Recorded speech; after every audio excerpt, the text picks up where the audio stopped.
Students good morning. இன்னைக்கு கிளாஸ்ல plan படி நம்ம JEE 2020 current electricity question paper discuss பண்ணலாம். ஒரு 18 கொஸ்டின்ஸ் கிட்ட தான் இருக்கும். ஒரே கிளாஸ்ல நம்ம என்ன பண்ணிடலாம்னா முடிச்சிடலாம். நான் ஸ்ட்ரைட்டா கொஸ்டின்குள்ளேயே போயிடலாம்.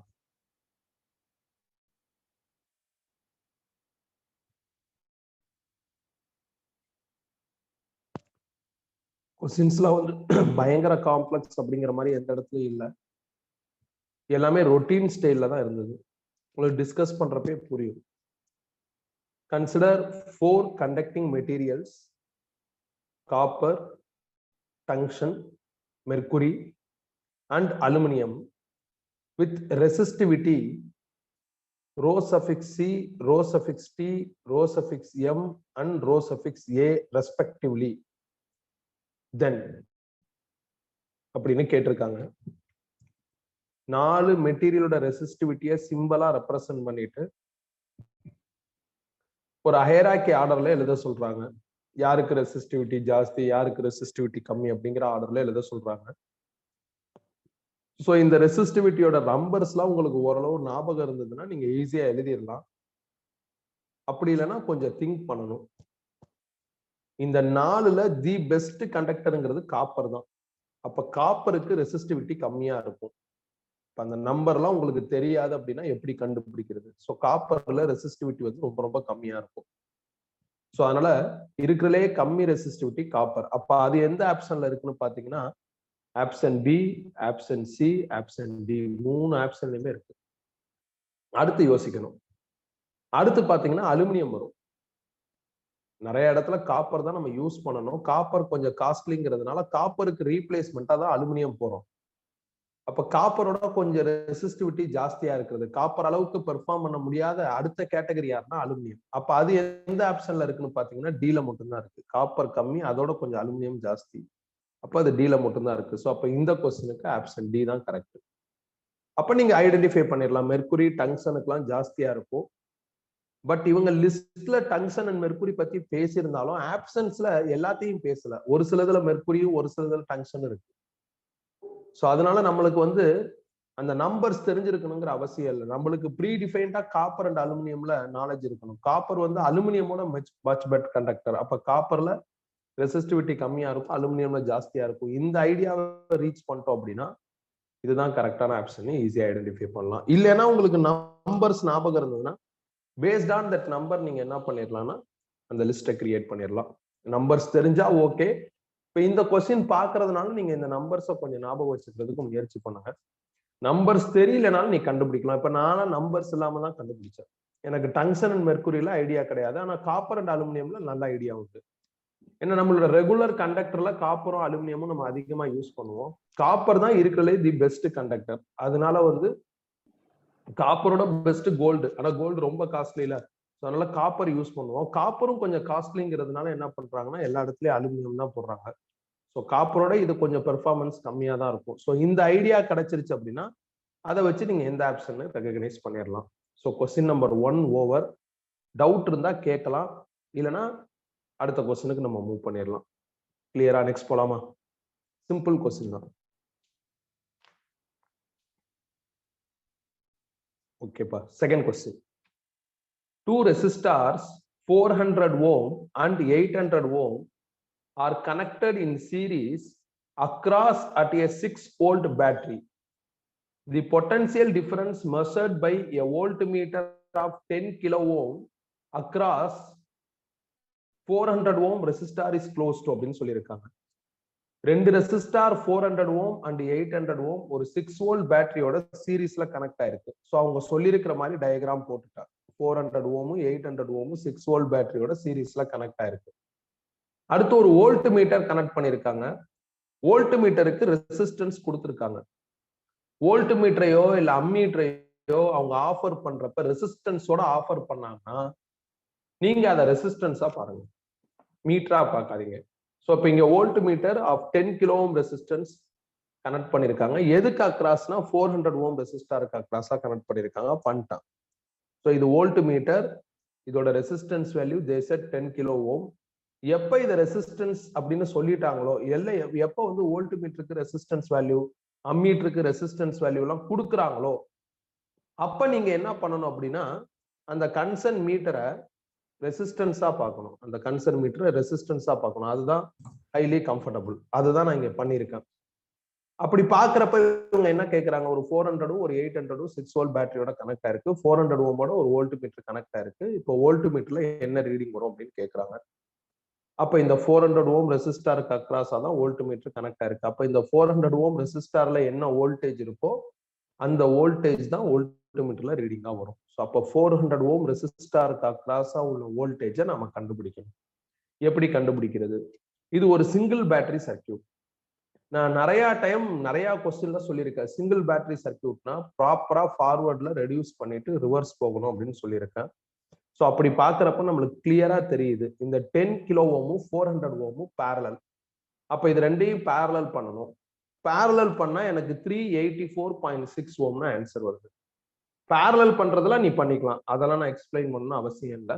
1/Rp is equal to 1/R1 plus 1/R2 ஃபார்முலால போட்டு சிம்பிளிஃபை பண்ணா உனக்கு இந்த ஆன்சர் வந்துடும். அப்ப இது ரெண்டையும் பேரலல் பண்ணி 384.6 ஓம்னு மாத்திட்டா அப்புறம் 800 ஓம் அப்படியே ரீடைன் பண்ணிருக்கேன், பேட்டரியும் அப்படியே ரீடைன் பண்ணிருக்கேன். ஸோ இதுல இருந்து நீங்க கரண்ட் கண்டுபிடிச்சிடலாம். ஏன்னா இது ஒரு பேசிக் சீரிஸ் சர்க்கியூட். அப்ப ஈஸியா கரண்ட் கண்டுபிடிச்சிடலாம். கரண்டோட ஃபார்முலா V/R. விக்கு பதில் 6, ஆருக்கு பதில் இந்த ரெண்டு ரெசிஸ்டன்ஸ் சீரிஸ்ல இருக்கிறதுனால நீங்க ரெண்டையும் ஆட் பண்ணிக்கலாம். ஸோ அதான் அடுத்து பண்ணிருக்கேன். ஸோ விக்கு பதில் 6, ஆருக்கு பதில் இது ரெண்டையும் சீரீஸ்ல இருக்கிறதுனால கேஷுவலா ஆட் பண்ணிருக்கேன். அப்படி பண்ணா எனக்கு 5.06 இன்டூ 10⁻³ ஆம்பியர்னு வருது. இந்த கரண்ட் பேட்டரியில இருந்து டெலிவர் ஆகிற கரண்ட்.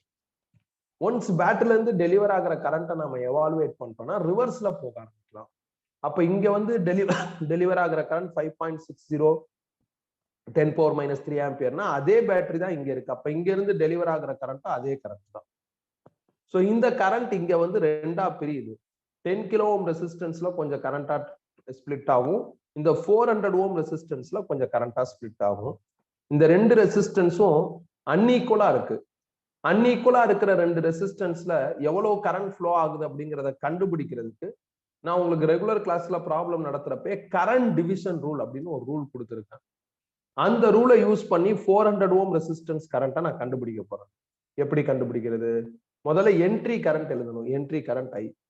இந்த ரெசிஸ்டன்ஸ் 400 ஓம்ல ஃப்ளோ ஆகிற கரண்ட் வேணும் அப்படின்னா அதுக்கு ஆப்போசிட்ல இருக்கிற ரெசிஸ்டன்ஸால மல்டிப்ளை பண்ணணும். அதுக்கு ஆப்போசிட் ரெசிஸ்டன்ஸ் வந்து 10 கிலோ ஓம் அப்படின்னா 10,000 ஓம். அப்புறம் இது ரெண்டையும் ஆட் பண்ணி எழுதணும். அது 10,400 வரும். ஐக்கு பதில் இந்த வேல்யூ போட்டு சிம்பிளிஃபை பண்ணா 4.87 இன்டூ 10⁻³ ஆம்பியர்னு வருது. இது வந்து current across that 400 ohm resistance. Based on that current value நாம இந்த ரெசிஸ்டன்ஸ்ல உள்ள வோல்டேஜை கண்டுபிடிச்சிடலாம்.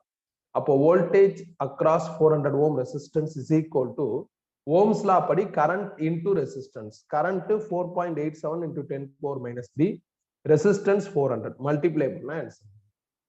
எப்பயாவது வோல்ட் மீட்டரையோ அம்மீட்டரையோ கொஸ்டின்ல கிவன்ல கொடுக்குறப்ப ஜஸ்ட் வோல்ட் மீட்டர் அம்மீட்டர்னு சொன்னா பிரச்சனை இல்லை. அப்படி சொல்லாம அவங்க வோல்ட் மீட்டருக்கு ஒரு ரெசிஸ்டன்ஸ் இருக்கு, அம்மீட்டருக்கு ஒரு ரெசிஸ்டன்ஸ் இருக்குன்னு சொல்லிட்டாங்கன்னா மென்டலா அது மீட்டரா இருந்தாலும் டெக்னிக்கலா நீங்க அதை ரெசிஸ்டன்ஸா பாருங்க.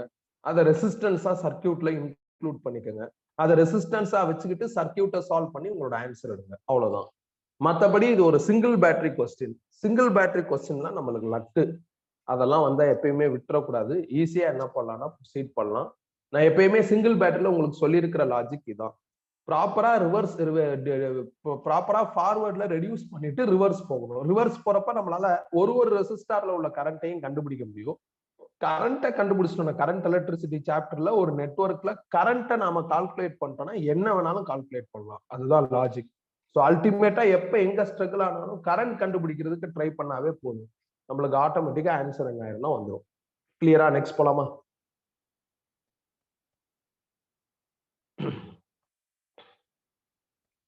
நெக்ஸ்ட் क्वेश्चन போலாமா? ஓகேப்பா, அடுத்த क्वेश्चन மூவ் பண்றேன். Third question. நான் உங்களுக்கு ஆல்ரெடி இந்த நோட்ஸ் அனுப்பிச்சிட்டேன். ஸோ நீங்க பிரிண்ட் அவுட் எடுத்து வச்சுக்கோங்க. இப்ப யாரும் நோட்ஸ் எதுவும் பார்க்க வேணாம், நீங்க டிஸ்பிளேவை பாருங்க. A battery of 3 volt is connected to a resistor dissipating 0.5 watts of power.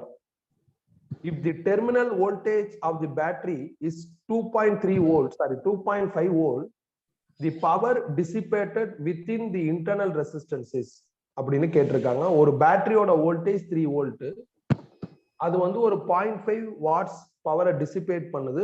யாருக்குன்னா ஒரு ரெசிஸ்டாருக்கு. சப்போஸ் அந்த பேட்டரியோட டெர்மினல் வோல்டேஜ் 2.5னா இன்டர்னல் ரெசிஸ்டன்ஸ்ல டிசிபேட் ஆகுற பவர் எவ்வளவு அப்படின்னு கேட்டிருக்காங்க. அவங்க சொல்லியிருக்கிறத நான் ஒரு சின்ன சர்க்கியூட்டா மாத்திக்கிறேன். பேட்டரியோட இஎம்எஃப் 3 வோல்ட் அது கொடுத்துருக்காங்க, இன்டர்னல் ரெசிஸ்டன்ஸ் கொடுக்கல. இந்த பேட்டரியோட ஒரே ஒரு ரெசிஸ்டன்ஸ் கனெக்ட் ஆயிருக்கு. அந்த ரெசிஸ்டன்ஸ் டிசிபேட் பண்ற பவர் 0.5 வாட்ஸ். பேட்டரியோட டெர்மினல் வோல்டேஜ் 2.5 வோல்ட்னு கொடுத்துருக்காங்க. பேட்டரியோட டெர்மினல் வோல்டேஜ் தான் அந்த கன்சர்ன் டிவைஸுக்கு போகும்.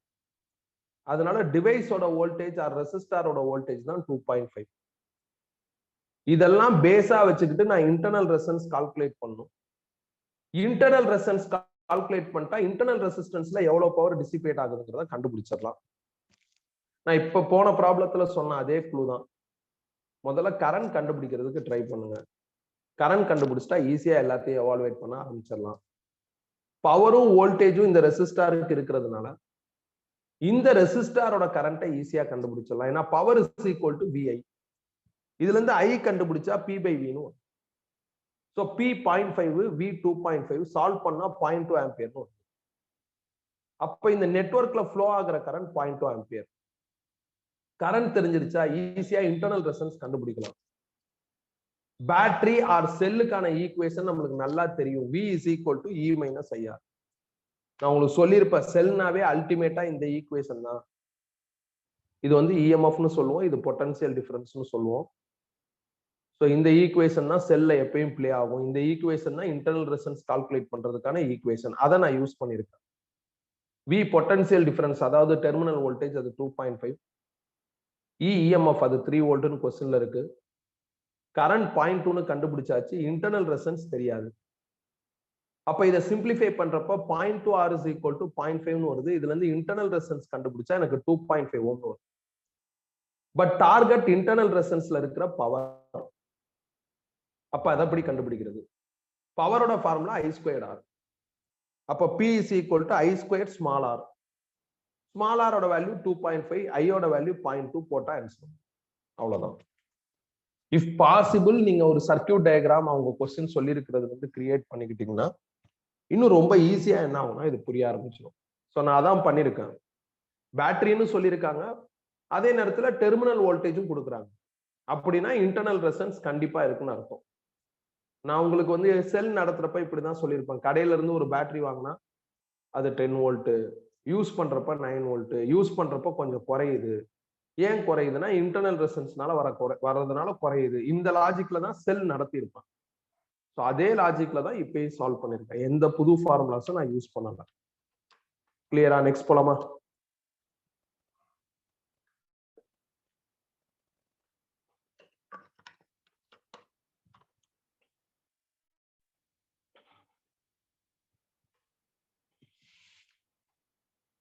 ஓகேப்பா, அடுத்த கொஸ்டின் மூவ் பண்ணுவோம். Fourth question. An electrical power line having total resistance of 2 ohm delivers 1 kilowatts at 220 volt. The efficiency of the transmission line is approximately. இது சாதாரண கேள்விதான், ஆனா கொஞ்சம் டிஃபரண்டான கேள்வி. டெலிவர்னா அது அவுட்புட் பா. அவுட்புட் பவர் 1 கிலோவாட்ஸ்னு சொல்லியிருக்காங்க. டிரான்ஸ்மிஷன் லைனோட ரெசிஸ்டன்ஸ் 2 ஓம்னு கொடுத்திருக்காங்க. அவுட்புட்ல உள்ள வோல்டேஜ் 220 வோல்ட்னு கொடுத்திருக்காங்க. இதை வச்சு நாம எஃபிசியன்சி கண்டுபிடிக்கணும். எஃபிசியன்சிங்கிற டேர்ம் நம்ம டிரான்ஸ்ஃபார்மர்ல பார்த்திருக்கோம். அப்புறம் half wave rectifier, full wave rectifier, அந்த இடத்துல எஃபிசியன்சிங்கிற டேர்ம் பார்த்திருக்கோம். 11th கார்னாட் இன்ஜின் ஒரு இடத்துல எஃபிசியன்சிங்கிற டேர்ம் வரும். எஃபிசியன்சியோட பேசிக் ஃபார்முலா என்ன அப்படின்னா அவுட்புட் பை இன்புட். நான் இங்க காமிக்கிறேன் பாருங்க. இதான் எஃபிசியன்சியோட basic formula, output power by input power. பர்சன்டேஜ்ல கேட்டா இன்டூ 100ன்னு போட்டுறணும். இப்ப இந்த கொஸ்டின்ல கிவன் டேட்டால நம்மளுக்கு என்ன இருக்கு அப்படின்னா அவுட்புட் பவர் இருக்கு, which is 1 kilowatts. 1 kilowatts na 1000 watts. அதை எழுதிட்டேன். output power 1 kilowatts 1000 watts. output voltage 220 voltage இருக்கு. transmission line ஓட resistance 2 ohm னு கொடுத்திருக்காங்க. இப்ப based on this resistance and voltage நான் current கண்டுபிடிச்சிடலாம். இல்லனா power and voltage வச்சு கூட நான் current கண்டுபிடிச்சிடலாம். அப்ப power 1000 watts, voltage 220 volt, இத வச்சு current கண்டுபிடிச்சா எனக்கு 1000 by 220 4.54 ampere னு வரும். கரண்டே ரெசிஸ்டன்ஸே வச்சு நான் என்ன பண்ணலாம்னா டிரான்ஸ்மிஷன் லைன்ல வர ஹீட் லாஸை கண்டுபிடிச்சிடலாம். ஹீட் லாஸோட ஃபார்முலா I ஸ்கொயர்ட் R. அப்படின்னா transmission loss is equal to I squared R, I 4.54 R 2 ohm. Solve பண்ணா எனக்கு 41.3 வாட்ஸ் வருது. Output power 1000 watts, loss 41.3 watts. அப்ப இன்புட் பவர் எவ்வளவு இருக்கும்? லாஸையும் அவுட்புட் பவரையும் ஆட் பண்ணா இன்புட் பவர் கிடைச்சிடும். அப்ப அவுட்புட் பவர் பிளஸ் லாஸ் தான் இன்புட் பவர். அப்ப 1000 பிளஸ் 41.3 என்ன ஆயிருன்னா 1041.3 வாட்ஸ் வந்துடும். இன்புட் பவரும் அவுட்புட் பவரும் தெரிஞ்சிருச்சு அப்படின்னா நம்ம எஃபிசியன்சி கண்டுபிடிச்சிடலாம். ஏன்னா எஃபிசியன்சியோட formula output by input. Output 1000, input 1041.3 into 100 போட்டிருக்கேன் பெர்சன்டேஜுக்கு மாத்துறதுக்கு. மாத்தினா 96% எனக்கு அப்ராக்சிமேட்டா ஆன்சர் வருது. இந்த மாதிரி லாஸ், டிரான்ஸ்மிஷன் லாஸ் இதெல்லாம் நம்ம எங்க பார்த்தோம் அப்படின்னா கரண்ட் எலக்ட்ரிசிட்டில எஃபிசியன்சின்னு வச்சு ஒரு ப்ராப்ளம் டீல் பண்ணி காமிச்சிருக்கோம் உனக்கு. அதனால எஃபிசியன்சி ஃபார்முலால உனக்கு ஒன்றும் பிரச்சனையா இருக்காது. ஸோ அது தெரிஞ்சதுதான். ஆனா லாஸ் கண்டுபிடிக்கிறது இந்த லாஜிக்ஸ் எல்லாம் வந்து டிரான்ஸ்ஃபார்மரோட அப்ளிகேஷன். டிரான்ஸ்ஃபார்மர் இல்லைன்னா என்ன பிரச்சனை வரும், டிரான்ஸ்ஃபார்மர் இருந்தா எப்படி அந்த பிரச்சனை சால்வ் ஆகும் அப்படின்ட்டு நான் உங்களுக்கு ஒரு கொஸ்டின் நடத்திருக்கேன்.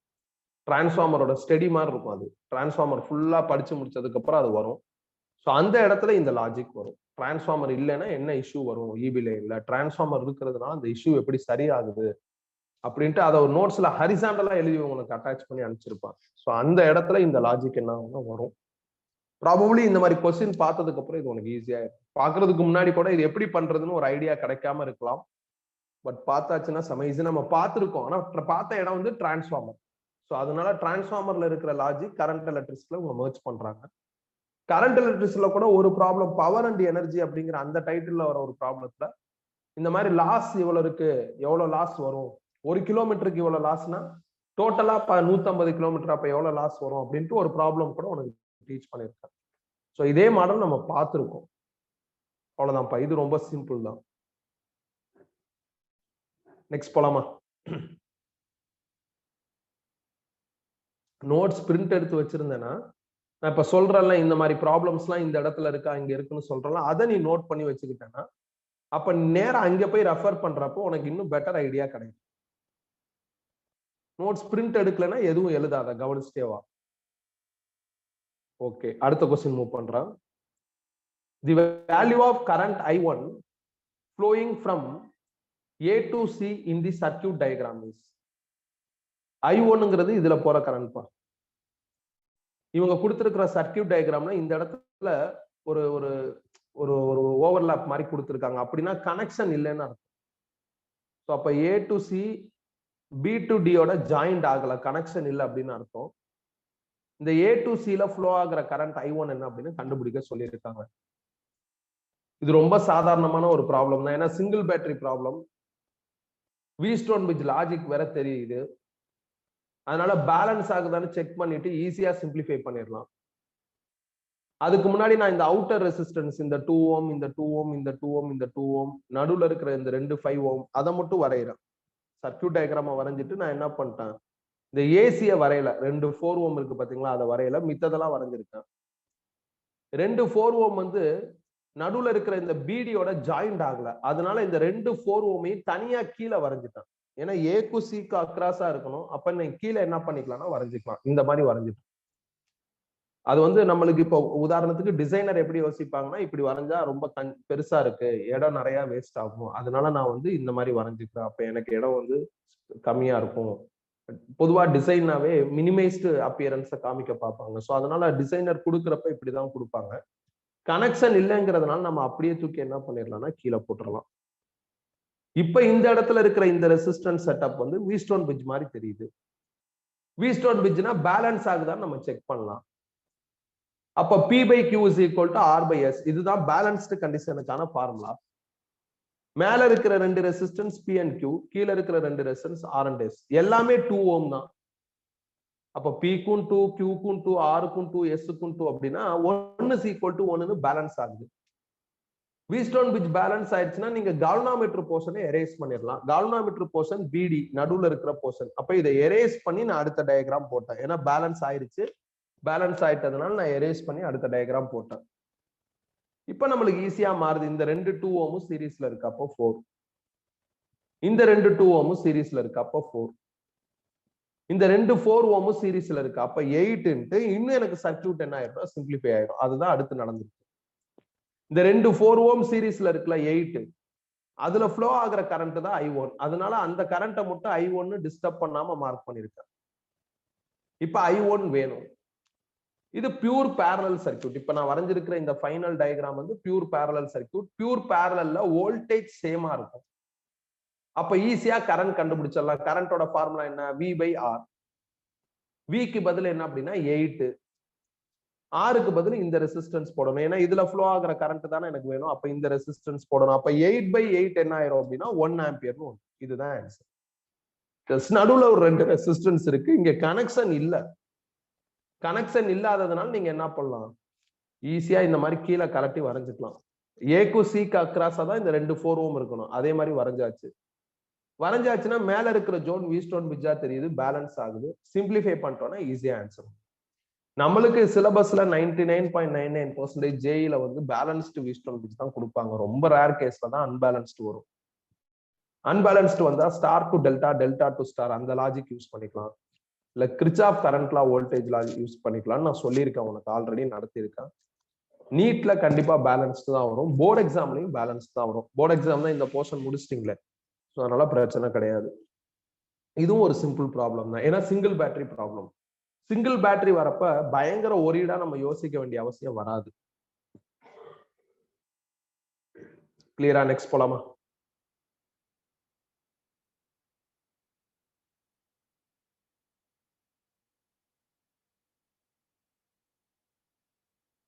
ஓகே, இப்போ அடுத்த क्वेश्चन மூவ் பண்றேன். Question number 6. A circuit to verify Ohm's law uses ammeter and voltmeter in series or parallel connected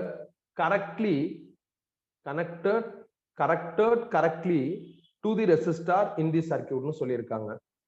ohms லாவை verify பண்றதுக்கு ஒரு சர்க்யூட்ல அம்மீட்டரையும் வோல்ட்மீட்டரையும் யூஸ் பண்ணணும். எப்படி கனெக்ட் பண்ணணும்னு கேக்குறாங்க. அம்மீட்டர் எப்பயுமே சீரிஸ் கனெக்ஷன்ல இருக்கணும். வோல்ட்மீட்டர் எப்பயுமே சர்க்யூட்ல பேரலல் கனெக்ஷன்ல இருக்கணும். அது இருக்கிற ஆப்ஷன் வந்து ஆப்ஷன் பி. ஸோ அப்ப இதுக்கான answer option B.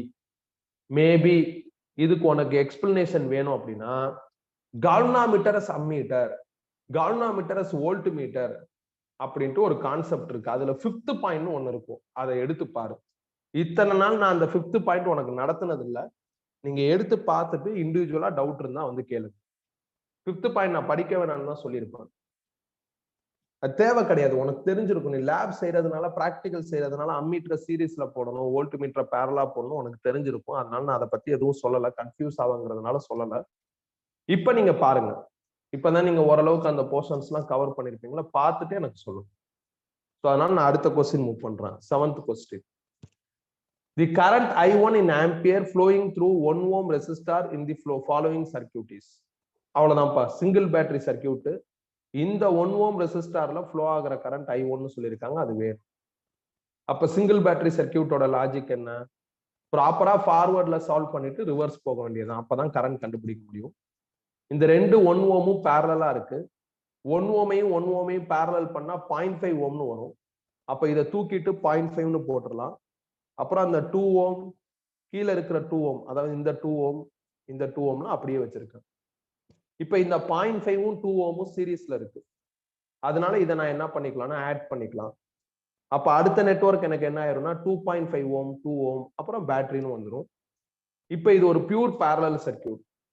Pure parallel circuit, pure series சர்க்கியூட்லாம் நீங்க சிம்பிளிஃபை பண்றப்ப வர ஆரம்பிச்சிருச்சுன்னா, பியூர் பேரலல் பியூர் சீரிஸ்லாம் நீங்க சிம்பிளிஃபை பண்றப்ப வர ஆரம்பிச்சிருச்சுன்னா, நீங்க அங்க இருந்தே கரண்ட் என்ன பண்ணிடலாம்னா கண்டுபிடிக்க ஆரம்பிச்சிடலாம். நான் இப்ப இந்த ஏபி ஆர்ம்ல ஃப்ளோ ஆகிற கரண்ட் கண்டுபிடிக்க போறேன். கரண்டோட formula V by R. Pure பேரலல்ல வோல்டேஜ் சேம். வோல்டேஜ் 1 வோல்ட், அதை அப்படியே எழுதிட்டேன். ஆருக்கு பதில் 2.5, அப்ப 0.4 ஆம்பியர்னு வருது. இந்த கரண்ட்டை நான் ஐன்னு எழுதியிருக்கேன். ஸோ ஏபி ஆர்ம்ல ஃப்ளோ ஆகிற கரண்ட் ஐ, அது எவ்வளவுனா 0.4 ஆம்பியர். ஏபி ஆர்ம்ல ஃப்ளோ ஆகிற கரண்ட் ஐ, அப்ப இங்கேயும் நீங்க 0.4 ஆம்பியர்னு எழுதலாம். ஏபி ஆர்ம்ல ஃப்ளோ ஆகிற கரண்ட் ஐ, அப்ப இங்கேயும் நீங்க 0.4 ஆம்பியர்னு எழுதலாம். அந்த 0.4 ஆம்பியர் தான் உங்களுக்கு வந்து ரெண்டா டிவைட் ஆகுது. ஒரு கரண்ட் I1 அது இந்த 1 ஓம்ல போகும், இன்னொரு கரண்ட் வந்து இந்த 1 ஓம்ல போகணும். ரெண்டுமே 1 ஓம். அப்ப ரெண்டு கரண்ட்டும் ஈவனா டிவைட் ஆகும். இதுல போற கரண்ட்டும் அதுல போற கரண்ட்டும் ஈக்குவலா இருக்கும். அப்ப இந்த I1 வந்து 0.2 ஆம்பியர். அவ்வளவுதான். செம சிம்பிள், முடிச்சாச்சு. I1 0.2 ampere. இதுதான் நம்மளுக்கான ஆன்சர். அவங்க இதான் கேட்டிருக்காங்க. அகைன் இது ஒரு சிங்கிள் பேட்டரி ப்ராப்ளம். அப்ப நீட்டா ஃபார்வர்ட்ல சால்வ் பண்ணிட்டு ரிவர்ஸ் போகலாம். ஃபார்வர்ட்ல எண்ட் வரையும் போகணும்னு அவசியம் இல்லை. ஃபார்வர்ட்ல வந்து நீங்க பியூர் சீரிஸ் பியூர் பேரலல் வந்தாச்சுன்னா ஓரளவு ஃபாஸ்டரா என்ன பண்ணிடலாம்னா ஆன்சர் எடுக்க ஆரம்பிச்சிடலாம். கிளியரா? நெக்ஸ்ட் போலாமா?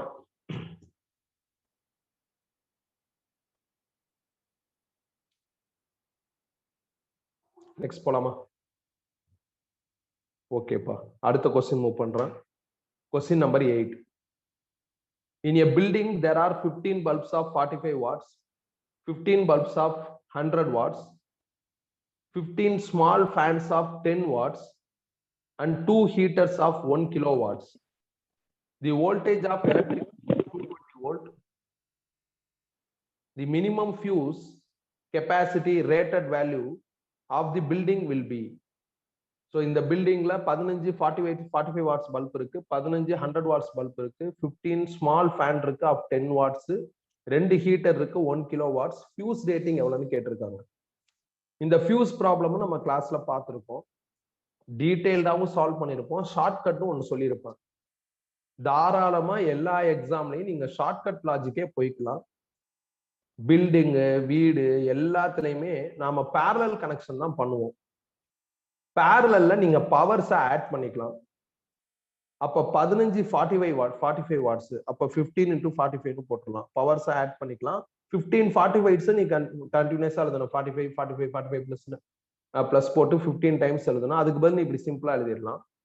அப்புறம் ஒரு 15 100 வாட்ஸ், அப்ப 15 into 100 பிளஸ், அப்புறம் ஒரு 15 ஸ்மால் ஃபேன் ஆஃப் 10 வாட்ஸ், அப்ப 15 into 10 பிளஸ், அப்புறம் 2 ஹீட்டர் ஆஃப் 1 கிலோ வாட்ஸ், அப்ப 2 into 1000. இப்படி கம்ப்ளீட்டா ஆட் பண்ணிட்டா டோட்டல் பவர் கிடைச்சிடும். டோட்டல் பவர் எனக்கு என்ன ஆகுதுன்னா 4325 வாட்ஸ்னு வருது. பவர் இருக்கு, வோல்டேஜ் கிவன்லயே கொடுத்துருக்காங்க. பேஸ்ட் ஆன் தட் நம்ம கரண்ட் கண்டுபிடிச்சிடலாம். கரண்டோட ஃபார்முலா P/V. அப்ப P/V எனக்கு எவ்வளவு வருதுன்னா 19.6 ஆம்பியர்னு வருது. ஸோ அப்ப இங்க இருக்கிற எல்லா டிவைசஸும் வேலை செய்யணும் அப்படின்னா இவ்வளவு கரண்ட் வேணும். அப்ப நம்ம ஃபியூஸ் இதுக்கு க்ளோஸா ஒரு நம்பரா போட்டுக்கலாம். இதுக்கு க்ளோஸ் நம்பர் வந்து 20 ஆம்பியர்.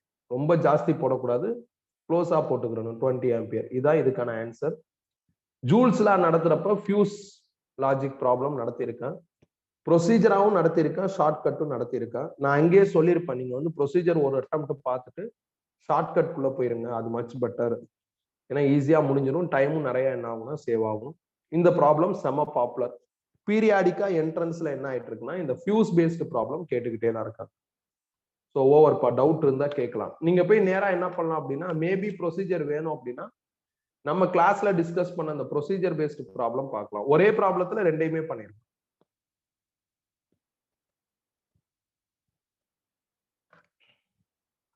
நெக்ஸ்ட் போலாமா?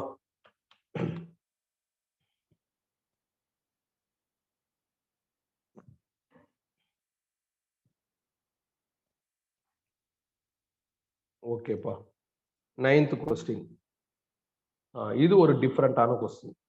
In the given circuit diagram, a wire is joining points B and D. The current in this wire னு கேட்டிருக்காங்க. அவங்க ஒரு நெட்வொர்க் கொடுத்துட்டு இந்த ஒயர்ல பிடில பாஸ் ஆகுற கரண்ட் என்னன்னு கேட்டிருக்காங்க. இந்த மாதிரி அக்ராஸா ஒரு ஒயர் வச்சு அந்த ஒயர்ல எவ்வளவு கரண்ட் பாஸ் ஆகுது அப்படிங்கிற மாதிரி கொஸ்டின் நான் கிளாஸ் ரூம்ல டிஸ்கஸ் பண்ணல.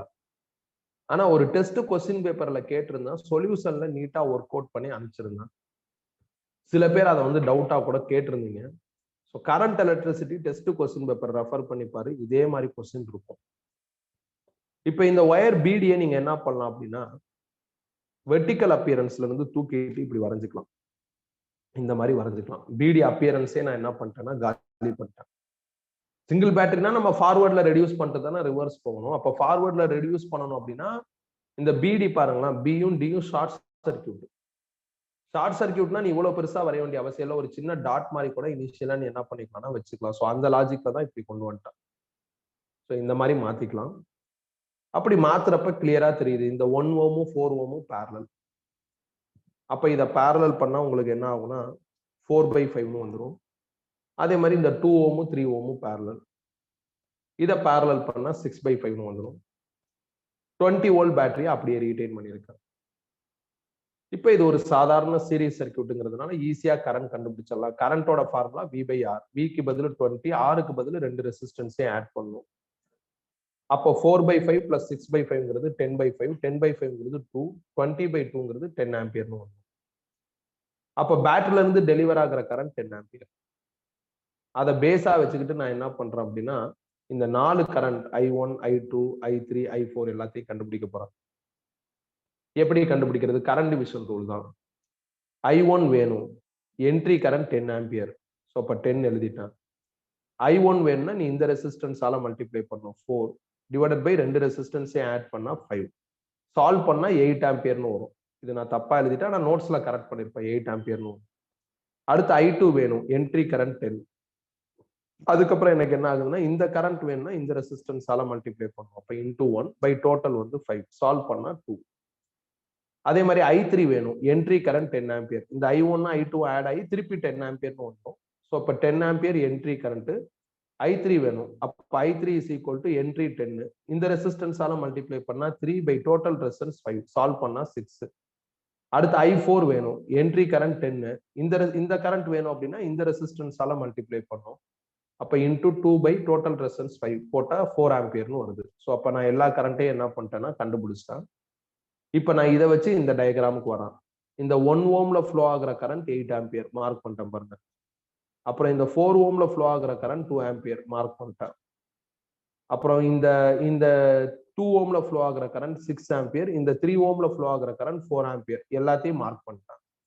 இப்ப இந்த இடத்துல ஃபோக்கஸ்டா கொஞ்சம் கிர்ச்சாஃப் கரண்ட் லா அப்ளை பண்ணா உனக்கு ஈஸியா ஆன்சர் வந்துடும். பாருங்க இந்த 8 ஆம்பியர் வருது, 6 ஆம்பியர் இங்கிட்டு போயிருச்சு. அப்ப 2 ஆம்பியர் இந்த ஒயர்ல போகும். அவ்வளவுதான் முடிஞ்சிருச்சு. இந்த 2 ஆம்பியரும் இந்த 2 ஆம்பியரும் சேர்ந்து 4 ஆம்பியரா இங்க வந்துருச்சு. அப்ப பி ஜங்ஷன்லயும் டி ஜங்ஷன்லயும் கிர்ச்சாஃப் கரண்ட் லா ஒபே பண்ற மாதிரி இங்க நீ நம்பர் போடணும். அப்போ 2 ஆம்பியர் தான் பிடி வழியா ஃப்ளோ ஆகுற கரண்ட். அவ்வளவுதான். இந்த மாதிரி அக்ராஸா ஒரு ஒயர் கொடுத்துட்டு அதுல ஃப்ளோ ஆகுற கரண்ட் கேட்டாங்கன்னா அக்ராஸ் ஒயர் இல்லாம நெட்வொர்க்கை வரைஞ்சா சாதாரண நெட்வொர்க்கா மாறும். சாதாரண நெட்வொர்க்கை சால்வ் பண்றதுக்கு நம்மள்ட்ட நிறைய மெத்தட் இருக்கு. சால்வ் பண்ணி எல்லா ரெசிஸ்டன்ஸையும் கரண்ட்டையும் எடுத்துட்டு நீ ரிவர்ஸ் போய்க்கலாம். அதான் நான் இங்க பண்ணிருக்கேன். கிளியரா?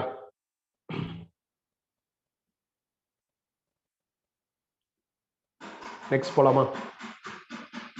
இந்த இடத்துல கேர்ஃபுல்லா இருக்கணும். இந்த இடத்துல KCL Kirchhoff current law B ஜங்ஷன்லயே ஒபே ஆகணும், டி ஜங்ஷன்லயே ஒபே ஆகணும். அப்ப அதுக்கு தகுந்த மாதிரி நீ என்ன கரண்ட் போட்டா கரெக்டா இருக்கும் அப்படின்னு யோசிக்கணும். ஓகேப்பா, நான் நெக்ஸ்ட் क्वेश्चन மூவ் பண்றேன். A potentiometer wire PQ of 1 meter length is connected to a standard cell E1.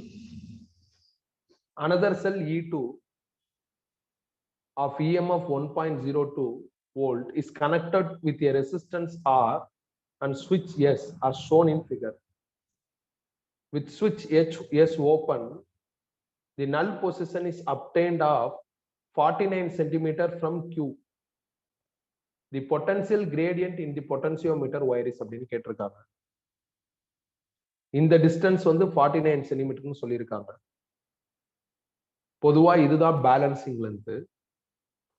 மொத்த பொட்டன்சியோமீட்டரோட ஒயர் 1 மீட்டர் ஒயர் லென்த். 1 மீட்டர்னா 100 சென்டிமீட்டர். அப்ப இது 49னா எனக்கு என்ன ஆயிரும் அப்படின்னா இது வந்து 51 சென்டிமீட்டர் வந்துடும். அவங்க இந்த பேட்டரியோட வேல்யூ கொடுத்துருக்காங்க 1.02. பொட்டன்சியோமீட்டர்ல நம்மளுக்கு ஒரு ஃபார்முலா தெரியும், E is equal to psi L. அப்ப E2 is equal to psi into balancing length எழுதலாம். பிரின்சிபிள்ஸ் ஆஃப் பொட்டன்சியோமீட்டர்ல இதை நம்ம படிச்சிருக்கோம். இதுல சைக்கு தான்ப்பா பொட்டன்சியல் கிரேடியன்ட்னு பேரு. பொட்டன்சியல் கிரேடியன்ட்னா வோல்டேஜ் பை லென்த். பாருங்க, இஎம்எஃப் ஓட யூனிட் வோல்டேஜ், லென்த்தோட யூனிட் மீட்டர். அப்ப வந்துருச்சு பாருங்க, கிரேடியன் லாஜிக் வந்துருச்சு. ஸோ அப்ப இந்த சை தான் potential gradient. E2 1.02, balancing length 51 போட்டா எனக்கு 0.02 வோல்ட் பெர் சென்டிமீட்டர் வரும். ரொம்ப சாதாரண கேள்விதான். அவங்க பேலன்சிங் லென்த்தை டைரக்டா கொடுக்காம ஸ்லைட்டா இன்டைரக்டா கொடுத்துருக்காங்க. பொட்டன்சியல் கிரேடியன்ட் கேட்டிருக்காங்க. பொட்டன்சியல் கிரேடியன்ட்னா ஞாபகம் வச்சுக்கோங்க, சை. அதாவது பிரின்சிபிள்ஸ் ஆஃப் பொட்டன்சியோமீட்டர்ல நாம யூஸ் பண்ற இந்த சை அப்படிங்கிற சிம்பிள் தான் பொட்டன்சியல் கிரேடியன்ட். அவ்வளவுதான், முடிச்சாச்சு. அவங்க வோல்ட் பெர் சென்டிமீட்டர்ல தான் எல்லா ஆப்ஷன்ஸும் கொடுத்துருக்காங்க. அதனால நம்ம லென்த்தை சென்டிமீட்டர்லயே மெயின்டைன் பண்ணிக்கலாம், மீட்டருக்கு கன்வெர்ட் பண்ணுங்கிற நெசசிட்டி கிடையாது. ஸோ அவ்வளவுதான், சிம்பிள் கொஸ்டின். நெக்ஸ்ட் போலாமா?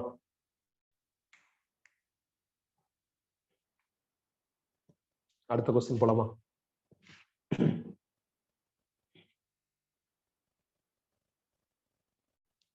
ஓகேப்பா, நெக்ஸ்ட் கொஸ்டின் மூவ் பண்றேன். In the circuit given in figure, currents in different branches and values of one resistor are shown. The potential at point P with respect to point A is அப்படின்னு கேட்டிருக்காங்க. அப்போ potential at point B அப்படின்னா VB with respect to point A னா VB minus VA கண்டுபிடிக்கணும். இதுல போற current 1 ஆம்பியர்னு சொல்லியிருக்காங்க, இதுல போற கரண்ட் 2 ஆம்பியர்னு சொல்லியிருக்காங்க. அவங்க சர்க்கியூட்ல உள்ள ஆர்மோட கரண்ட் கொடுத்துட்டதுனால நாம கரண்ட் கண்டுபிடிக்க வேண்டிய அவசியம் கிடையாது. அப்ப நம்ம ஸ்ட்ரைட்டாவே அவங்களோட டார்கெட்டுக்குள்ள போயிடலாம்.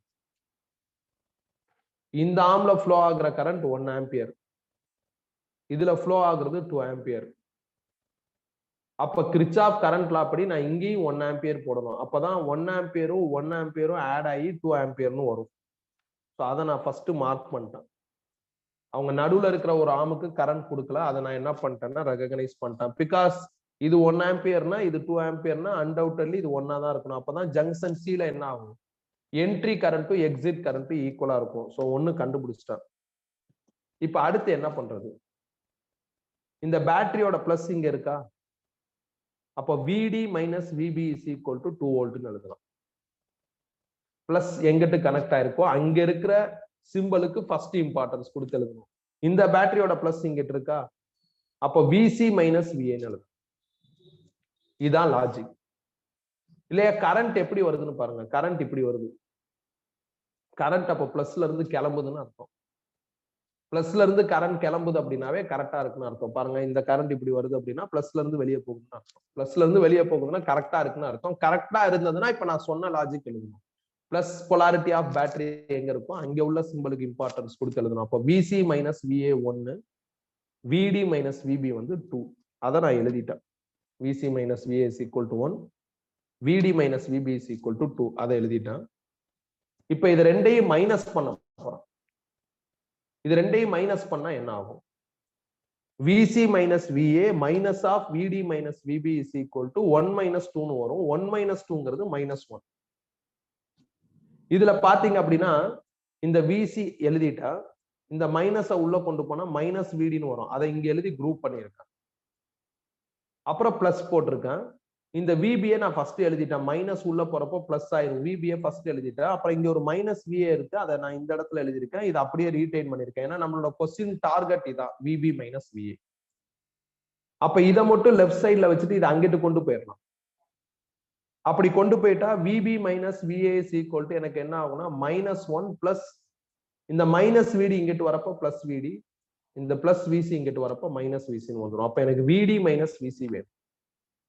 D இந்த பாயிண்ட்ல இருக்கு, C இந்த பாயிண்ட்ல இருக்கு. அப்ப இதுக்கு அக்ராஸா உள்ள வோல்டேஜ் தான் VD மைனஸ் VD. கரண்ட் இப்படி வர்றதுனால இந்த இந்த இந்த டெர்மினலுக்கு இம்பார்ட்டன்ஸ் கொடுத்து தான் எழுதணும். அப்ப VD minus VC is equal to voltage of this resistance என்னன்னா கரண்ட் இன்டூ ரெசிஸ்டன்ஸ் 1 into 2 2. கரண்ட்டை பேஸா வச்சுக்கிட்டு தான் நீங்க என்ன பண்ணணும், அந்த VD மைனஸ் VCயா VC மைனஸ் VDயா அப்படிங்கிறத ஜட்ஜ் பண்ணணும். ஸோ ஆல்வேஸ் இதான் லாஜிக். கரண்ட் பேட்டரி வரப்ப கரண்ட் பேட்டரியில இருந்து கிளம்புதா அப்படின்னு செக் பண்ணிட்டு அந்த லாஜிக்ல எழுதணும். இதுல எங்க ரிவர்ஸ் இருந்தாலும் நீங்க மாத்தி எழுதிக்கணும். ஸோ அப்போ விடி மைனஸ் விசி வந்து 2. அதை நான் இங்க போட்டேன். விடி மைனஸ் விசிக்கு பதில் 2. அப்ப சால்வ் பண்ணா VP minus VI is equal to 1 volt அப்படின்னு வருது. இதான்ப்பா இந்த கொஸ்டினுக்கான ஆன்சர். முடிச்சாச்சு. கிளியரா? பேட்டரி கரண்ட்னா கரண்ட் பேட்டரியோட பிளஸ்ல இருந்து கிளம்பணும். சாதாரணமா கரண்ட் ரெசிஸ்டன்ஸ்னா கரண்ட் எங்க இருந்து கிளம்புதோ அந்த டெர்மினலுக்கு நீங்க இம்பார்ட்டன்ட் கொடுக்கணும். கிளியரா?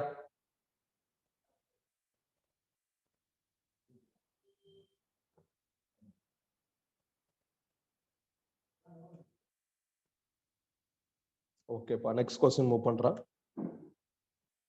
So அடுத்து question number 12. In the figure shown, the current in 10 volt battery is close to அப்படின்னு கேட்டிருக்காங்க. 10 volt battery இங்க இருக்கு. இதுல ஃப்ளோ ஆகுற கரண்ட் என்ன அப்படின்னு கால்குலேட் பண்ண சொல்லியிருக்காங்க. எப்படி கால்குலேட் பண்றது?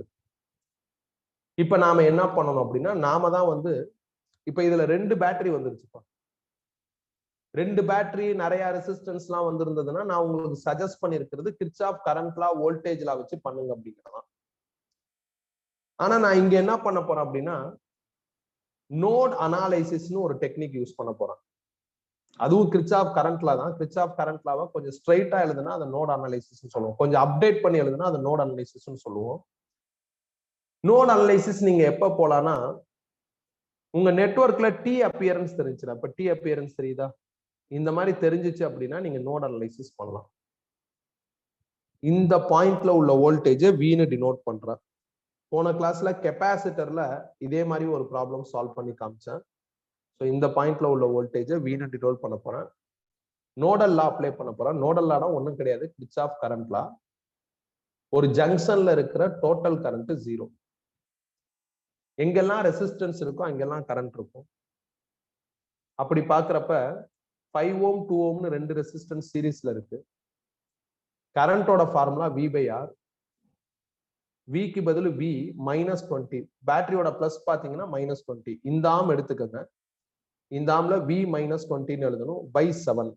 அதை நான் எழுதிட்டேன் பாருங்க. V -20 by 7 பிளஸ் இந்த ஆம்ல வெறும் 10 ohm ரெசிஸ்டன்ஸ் தான் இருக்கு, வேற எதுவுமே இல்லை. அப்ப V by 10.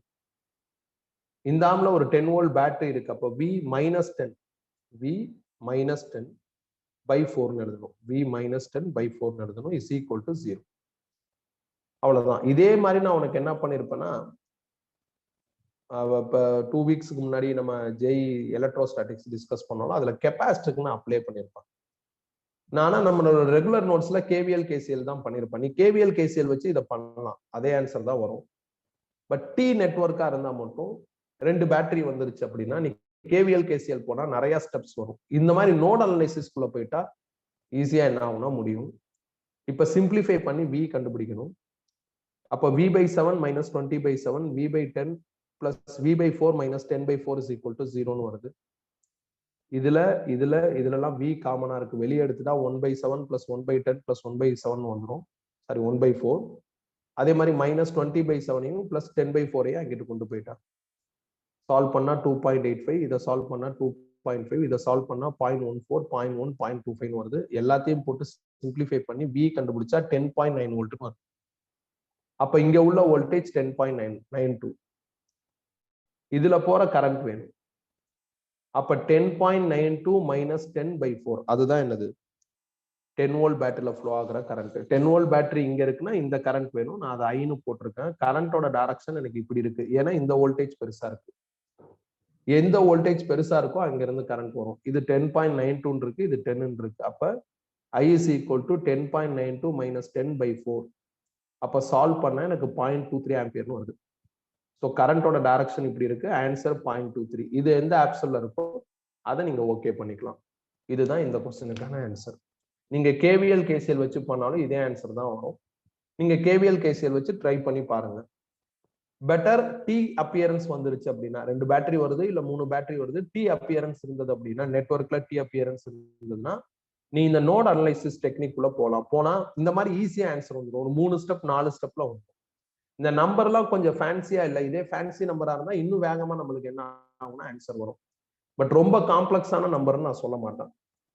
ஸோ முடிச்சாச்சுப்பா. டவுட் இருந்தா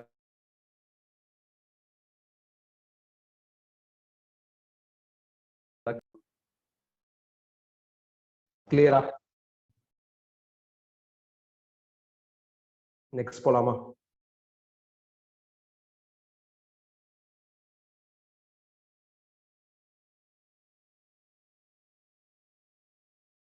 கிளியரா? அடுத்து போலாமா? ஓகேப்பா, அடுத்த கொஸ்டின் மூவ் பண்ணுவோம்.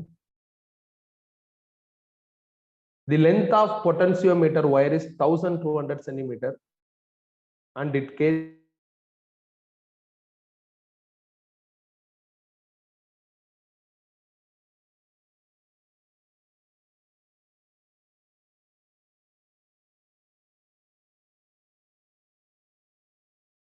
a current. The length of potentiometer wire is 1200 centimeter and it carries a current of 60 milliampere.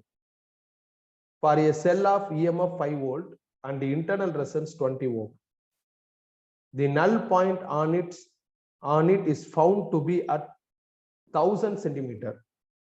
The resistance of whole wire is அப்படின்னு கேட்டிருக்காங்க. ஒரு பொட்டன்சியோமீட்டரோட லென்த் வந்து 1200 சென்டிமீட்டர், அதுல ஃப்ளோ ஆகிற கரண்ட் 60 மில்லி ஆம்பியர். அப்புறம் ஒரு பேட்டரி ஒன்று கனெக்ட் பண்றாங்க, அதோட EMF 5 வோல்ட், அதோட இன்டர்னல் ரெசிஸ்டன்ஸ் 20 ஓம், பேலன்ஸ் லென்த் 1000 சென்டிமீட்டர். அப்படின்னா பொட்டன்சியோமீட்டர் வயரோட ரெசிஸ்டன்ஸ் என்னன்னு கேட்டிருக்காங்க. முதல்ல இவங்க சொல்லியிருக்கிறத வச்சு நான் ஒரு டயக்ராம் போடுறேன். என்ன டயக்ராம்னா, இந்த இடத்துல ஒரு மெயின் பேட்டரி கனெக்ட் பண்றேன், அதை வீண் எழுதுறேன். இந்த மெயின் பேட்டரில இருந்து டெலிவர் ஆகிற கரண்ட் 60 மில்லி ஆம்பியர். பொட்டன்சியோமீட்டரோட ஃபுல் லென்த் வந்து 1200 சென்டிமீட்டர். அப்புறம் கீழே செகண்டரிஸ் எல்லாம் அவங்க சொன்ன மாதிரி ஒரு 5 வோல்ட் பேட்டரி கனெக்ட் பண்றேன், இன்டர்னல் ரெசிஸ்டன்ஸ் 20 ஓம். அது பேலன்ஸ் ஆகிற இடம் வந்து 1000 சென்டிமீட்டர். நம்மளுக்கு தெரியும் E is equal to psi L. அப்ப நான் என்ன பண்றேன், E is equal to psi L primary சர்க்யூட்டுக்கு அப்ளை பண்றேன். பிரைமரில இருக்கிற பேட்டரி வந்து V, பிரைமரில ஃபுல் லென்த் நீங்க யூஸ் பண்ணணும். அப்ப psi into 1200. செகண்டரி சர்க்யூட்ல உள்ள பேட்டரி 5, செகண்டரில பேலன்ஸ் லென்த் யூஸ் பண்ணணும். அப்ப psi into 1000. இது ரெண்டையும் டிவைட் பண்ணா V by 5 is equal to psi cancel ஆகி 1200 by 1000 வருது, which means 1.2. இதுல இருந்து V கண்டுபிடிச்சா 6 வோல்ட்னு வந்துடும். V 6 வோல்ட் இருக்கு, கரண்ட் 60 மில்லி ஆம்பியர்னு இருக்கு.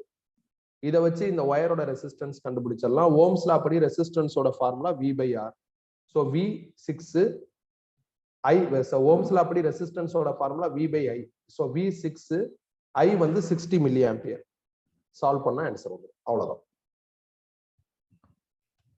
அகைன் இதுவும் பிரின்சிபிள்ஸ் ஆஃப் பொட்டன்சியோமீட்டரை பேஸ் பண்ணி வர ப்ராப்ளம். கொஸ்டின்ஸ் பொட்டன்சியோமீட்டர்லாம் அவங்க டயக்ராம் கொடுப்பாங்க, அப்படி கொடுக்கலன்னா அவங்க சொல்லியிருக்கிறத வச்சு டயக்ராம் கிரியேட் பண்ணிக்கிறது. கிரியேட் பண்ணா ஈஸியா பண்ணிடலாம். நெக்ஸ்ட் போலாமா? நெக்ஸ்ட் போலாமா? ஓகேப்பா, அடுத்த கொஸ்டின் மூவ் பண்றேன். 4 resistances 40 ohm, 60 ohm, 90 ohm and 110 ohm make the arms of quadrilateral ABCD across AC is a battery of 40 volt and the internal resistance negligible. The potential difference BD in volt is அப்படின்னு கேட்டிருக்காங்க. 40, 60, 90, 110 4 resistance இந்த மாதிரி connect பண்ணிருக்காங்க. இந்த diagram அவங்களே கொடுத்துருக்காங்க. அப்புறம் 40 volt battery across AC connect பண்ணிருக்காங்க. பொட்டன்சியல் டிஃபரன்ஸ் பிடி கேட்டிருக்காங்க. ஸோ இதே மாதிரி ஒரு ப்ராப்ளம் நம்ம டீல் பண்ணிருப்போம். இது வீஸ்டோன் பிட்ச் கிடையாது. வீஸ்டோன் பிட்ச்னா டயகனலா ரெசிஸ்டன்ஸ் வரும், அப்புறம் தான் நம்ம பேலன்ஸ் ஆகுதா இல்லையான்னு செக் பண்ணணும். இதே மாதிரி ஒரு ப்ராப்ளம் இதே அப்பியரன்ஸ்ல நம்ம கிளாஸ்ல டிஸ்கஸ் பண்ணியிருக்கோம். முதல்ல இந்த நெட்வொர்க்கை ரெடியூஸ் பண்ணி கரண்ட் த்ரூ ஈச் ரெசிஸ்டார் கண்டுபிடிக்க. பொதுவா என்ன பண்றதுன்னு ஐடியா வரலன்னா எப்பயுமே கரண்ட் எலக்ட்ரிசிட்டில கரண்ட் த்ரூ ஈச் ரெசிஸ்டார் பண்ணணும். அப்படி பண்ணாவே நம்மளுக்கு ஐடியா ப்ராப்பரா வந்துடும். அப்படி பாக்குறப்ப இந்த ரெண்டு ரெசிஸ்டன்ஸ் சீரீஸ்ல இருக்கா, அப்ப ஆட் பண்ணா 100. இந்த ரெண்டு ரெசிஸ்டன்ஸ் சீரீஸ்ல இருக்கா, அப்ப ஆட் பண்ணா 200. எனக்கு நெட்வொர்க் என்ன ஆயிடுச்சுன்னா அப்டேட் ஆயிடுச்சு. அதை வச்சு ஈஸியா இந்த கரண்ட்டையும் கண்டுபிடிச்சிடலாம். ஏன்னா இப்ப இது ரெண்டு எப்படி இருக்கு அப்படின்னா பேரலா இருக்கு, பியூர் பேரலல்ல வோல்டேஜ் சேம்.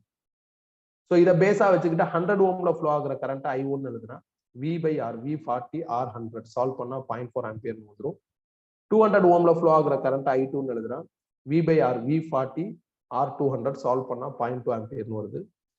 இந்த 100 ஓம் தான் ரெண்டு சீரிஸ் ரெசிஸ்டன்ஸா இருக்கு. இந்த 200 ஓம் தான் ரெண்டு சீரிஸ் ரெசிஸ்டன்ஸா இருக்கு. அப்ப இங்க போற I1 தான் இங்கேயும் ஃப்ளோ ஆகும், இங்க போற I2 தான் இங்கேயும் ஃப்ளோ ஆகும். அதை நான் மார்க் பண்ணிட்டேன். இப்ப எனக்கு கரண்ட் த்ரூ ஈச் ரெசிஸ்டர் தெரியும். அதை வச்சு அவங்க சொல்லியிருக்கிற டார்கெட்டை ஈஸியா அச்சீவ் பண்ணிடலாம். அவங்க சொல்லியிருக்கிற டார்கெட் VB மைனஸ் VD. அதனால இந்த வோல்டேஜ் கண்டுபிடிக்கிறான். வோல்டேஜோட ஃபார்முலா கரண்ட் இன்டு ரெசிஸ்டன்ஸ். இந்த ரெசிஸ்டன்ஸ் 40 ஓம் ஏக்கும் பிக்கும் அக்ராஸா கனெக்ட் ஆயிருக்கு. ஏல இருந்து தான் கரண்ட் ஸ்டார்ட் ஆகுது. அப்ப இந்த வோல்டேஜை நம்ம எப்படி எழுதலாம்னா VA மைனஸ் VBன்னு எழுதலாம். ஸோ VAB அதை டீடைல்டா எழுதுறப்ப VA மைனஸ் VBன்னு எழுதலாம், which is I1 into 40. அதே மாதிரி இந்த வோல்டேஜை நம்ம எப்படி எழுதலாம்னா VA மைனஸ் VDன்னு எழுதலாம், which is I2 into 90. அதை தான் இங்க எழுதியிருக்கேன். I1 0.4 I2 0.2 இங்க ஃபில் பண்ணுவோம். ஃபில் பண்ணா VA minus VB is equal to 0.4 into 40, VA minus VD is equal to 0.2 into 90 வரும். இது ரெண்டையும் மைனஸ் பண்றப்ப VA கேன்சல் ஆகி நம்மளுக்கு VB மைனஸ் VD வந்துடும். ஸோ அதான் அடுத்து பண்றேன். ஸோ ரெண்டையும் மைனஸ் பண்ண போறேன். இதுல இருந்து இதை மைனஸ் பண்ண போறேன். அப்ப இது கேன்சல் ஆயிரும். இதுல இருந்து இதை மைனஸ் பண்றப்ப இது பிளஸ்ஸா இருக்கும், இது மைனஸா இருக்கும். இதுல இருந்து இதை மைனஸ் பண்றப்ப 2ன்னு வந்துடும். அப்ப VB மைனஸ் VD வந்து 2 வோல்ட்.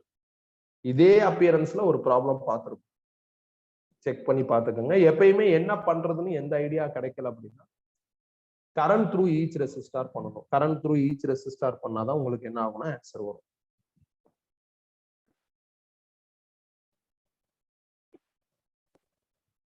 நெக்ஸ்ட் போலாமா?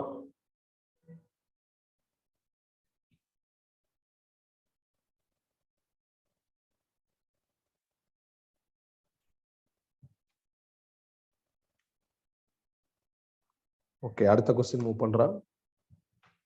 The balancing length for a cell is 560 centimeter in a potentiometer experiment. When an external resistance of 10 ohm is connected in parallel to the cell, the balancing length changes by 60 centimeter. If the internal resistance of the cell is n by 10 ohm, where n is an integer, then the value of n is கேட்டிருக்காங்க. ஒரு செல்ல நீங்க பொட்டன்சியோமீட்டர்ல use பண்றப்ப balancing length 560. ஒரு external ரெசிஸ்டன்ஸை connect பண்ணிட்டு நீங்க பொட்டன்சியோமீட்டர்ல யூஸ் பண்றப்ப பேலன்சிங் லென்த் 60 சென்டிமீட்டர் மாறுது. நீங்க ரெசிஸ்டன்ஸை பொட்டன்சியோமீட்டர்ல கனெக்ட் பண்ணிட்டீங்கன்னா, எக்ஸ்டர்னல் ரெசிஸ்டன்ஸை செல்லோட பொட்டன்சியோமீட்டர்ல கனெக்ட் பண்ணிட்டீங்கன்னா பேலன்சிங் லென்த் வந்து குறையும். பேஸ்ட் ஆன் திஸ் என்ன இன்டர்னல் ரெசிஸ்டன்ஸ் ஆஃப் செல் என்ன அப்படின்னு கேட்டிருக்காங்க. Determination of internal resistance of cell using potentiometer ஒரு கான்செப்ட் இருக்கு. அந்த கான்செப்ட் படி ஈஸியா என்ன பண்ணிடலாம்னா இந்த ப்ராப்ளம் சால்வ் பண்ணிடலாம். எப்படி? இதான் ஃபார்முலா.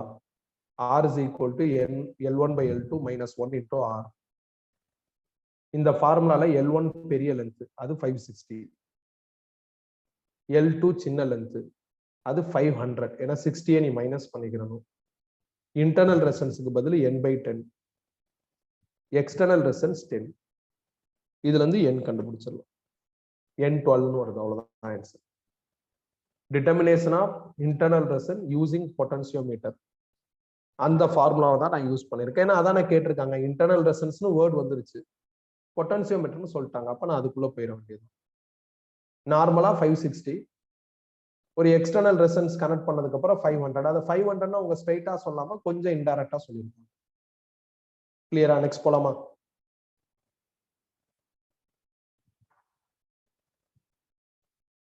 ஓகே, அடுத்த क्वेश्चन மூவ் பண்றோம். 4 resistances 15 ohm, 12 ohm, 4 ohm and 10 ohm respectively in cyclic order to form V-stone network.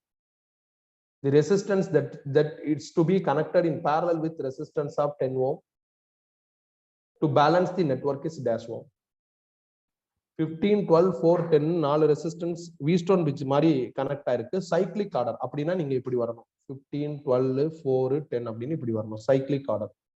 Cyclic ஆர்டர்ங்கிற வேர்ட்ல என்ன 15, 12 மேல போடணும், அப்புறம் 4, 10 கீழே இப்படி வரணும். இவங்க சைக்ளிக் ஆர்டர்னு சொல்லிட்டதுனால இப்படிதான் வந்தாகும். இப்ப இந்த 10 ஓம் ரெசிஸ்டன்ஸோட ஒரு 6 ஓம பேரலா கனெக்ட் பண்றாங்க. கனெக்ட் பண்ணா பேலன்ஸ் ஆகுதுங்கிறாங்க. அப்ப இந்த ஆரோட வேல்யூ என்னன்னு கேட்கிறாங்க. V-stone bridgeல பேலன்ஸ்டு கண்டிஷனுக்கான formula P by Q is equal to R by S. P இருக்க வேண்டிய இடத்துல 15 இருக்கு, Q இருக்க வேண்டிய இடத்துல 12 இருக்கு, R இருக்க வேண்டிய இடத்துல இது ரெண்டும் பேரலா இருக்கு. அதனால அது ரெண்டையும் பேரலல் பண்ணிருக்கேன். S இருக்க வேண்டிய இடத்துல 4 இருக்கு. இப்ப இதை கிராஸ் பண்ணுங்க. 15 into 4 வந்துரும். இங்கிட்டு கிராஸ் பண்ணா என்ன ஆகும் அப்படின்னா 12R 120R by 10 plus R வரும். ஃபர்தரா இதை சிம்பிளிஃபை பண்ணி R எடுத்துடலாம். ரொம்ப சாதாரணமான ப்ராப்ளம். இதே மாதிரி ப்ராப்ளம் நம்ம பார்த்திருக்கோம். விஸ்டோன் விஜ்ல மட்டும் 10 ப்ராப்ளம் டிஸ்கஸ் பண்ணிருக்கேன். எல்லா மாடலும் உனக்கு டிஸ்கஸ் பண்ணிருக்கேன். சோ முடிச்சாச்சு. கிளியரா? நெக்ஸ்ட் போலாமா?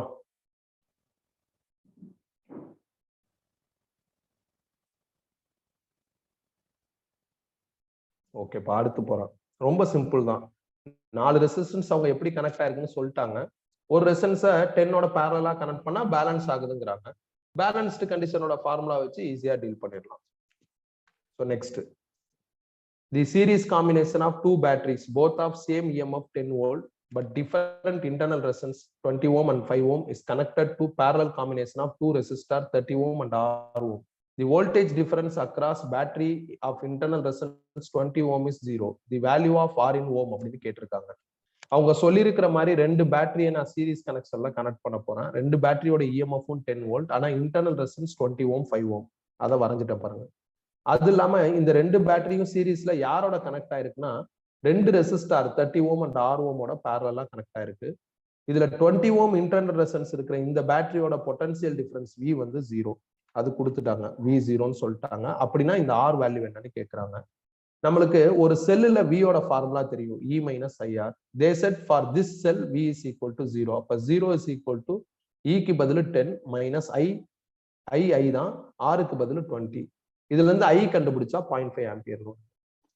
ஸோ இந்த I வேல்யூவை வச்சு இந்த செல்லோட V கண்டுபிடிச்சிடலாம். திருப்பி அதே ஃபார்முலா தான், V is equal to E minus IR. V வந்து 10 வோல்ட், சாரி பேட்டரியோட வேல்யூ வந்து 10 வோல்ட், அதை போட்டேன். மைனஸ் I வந்து 0.5, R வந்து 5.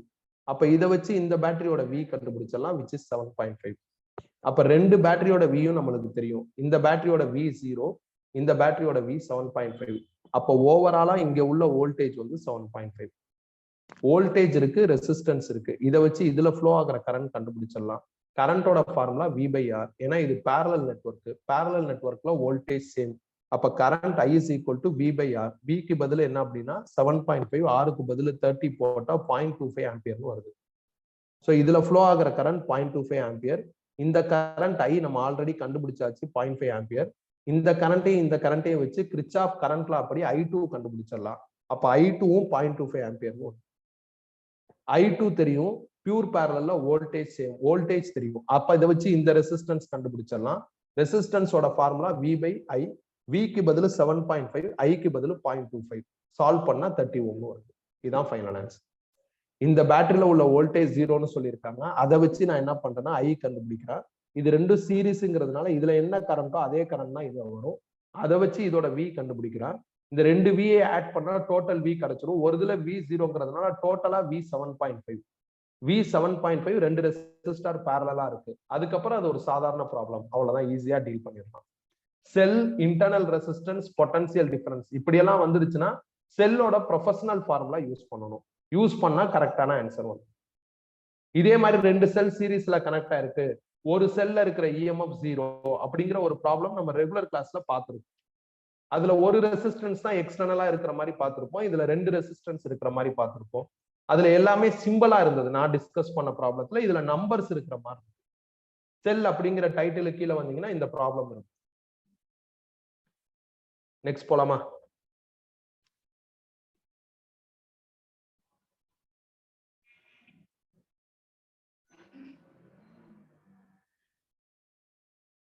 ஓகேப்பா, அடுத்து போறேன். கடைசி question. In a meter bridge experiment, S is standard resistance, R is resistance wire. It is found that balancing length L is 25 centimeter. If R is replaced by a wire of half length and half diameter, that of R of same material, the balancing length L dash in centimeter will now be அப்படின்னு கேட்டிருக்காங்க. இது ஸ்டாண்டர்டான resistance, இது ஒரு wire. இப்ப balancing length வந்து 25 சென்டிமீட்டர்ல வருது. இந்த ஒயர்ல மாற்றத்தை உண்டு பண்றாங்க, லென்த்தையும் டயாமீட்டரையும் பாதியா குறைக்கிறாங்க. குறைச்சாங்கன்னா அப்ப புது பேலன்சிங் லென்த் என்ன வரும்னு கேட்கறாங்க. நார்மலா ஒரு ஒயரோட ரெசிஸ்டன்ஸ் ஃபார்முலா ρL/A. ஏரியாவுக்கு பதில் நீங்க πd² by 4ன்னு போட்டுக்கலாம். இது நார்மலா. இப்ப புது ரெசிஸ்டன்ஸோட வேல்யூ என்ன அப்படின்னா, லென்த் பாதியா குறையுது, டயாமீட்டரும் பாதியா குறையுது. அப்ப இங்க இருக்கிற எல்லுக்கு பதில் L/2ன்னு போட்டுடலாம், இங்க இருக்கிற டிக்கு பதில் D/2ன்னு போட்டுடலாம். சால்வ் பண்றப்ப எனக்கு என்ன ஆகுது அப்படின்னா 2R வருது. அப்ப இங்க ஒயர் இருக்கு, இந்த ஒயரோட ரெசிஸ்டன்ஸ் R, இந்த ஒயர்ல மாடிஃபிகேஷன் பண்ணதுக்கு அப்புறம் வர ரெசிஸ்டன்ஸ் 2R. அந்த 2R நான் R டேஷ் அப்படின்னு நேம் பண்ணிருக்கேன். நார்மலா மீட்டர் பிரிட்ஜ்ல பேலன்சிங் கண்டிஷனுக்கான ஃபார்முலா என்ன? P/Q = L1/L2. அட்டெம்ப்ட் 1ல P இருக்க வேண்டிய இடத்துல R இருக்கு, Q இருக்க வேண்டிய இடத்துல S இருக்கு. L1 25ன்னு சொல்லியிருக்காங்க, அப்ப L2 75ன்னு வந்து முடிச்சாச்சு.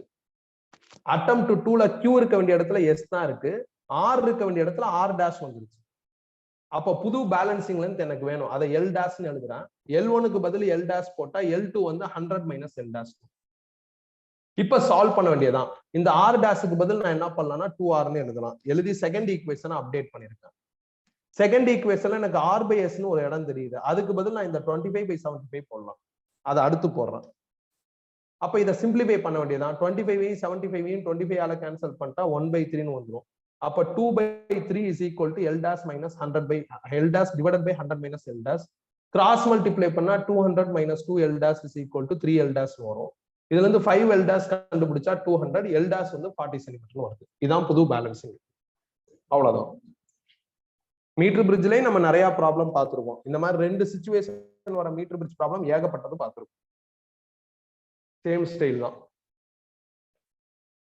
ஸோ இந்த JEE 2020ல கரண்ட் எலக்ட்ரிசிட்டி சாப்டர்ல ஹைலி டிஃபிகல்ட் அப்படிங்கிற மாதிரி எந்த கொஸ்டினும் இல்லை. எலக்ட்ரோஸ்டாட்டிக்ஸ்ல கூட ஒரு 4-5 கொஸ்டின் அப்படி இருந்தது, பட் கரண்ட் எலக்ட்ரிசிட்டில அந்த மாதிரி எதுவும் இல்லை. ஸோ இதோட JEE 2020 கரண்ட் எலக்ட்ரிசிட்டி முடிஞ்சிருச்சு. கிளியராப்பா?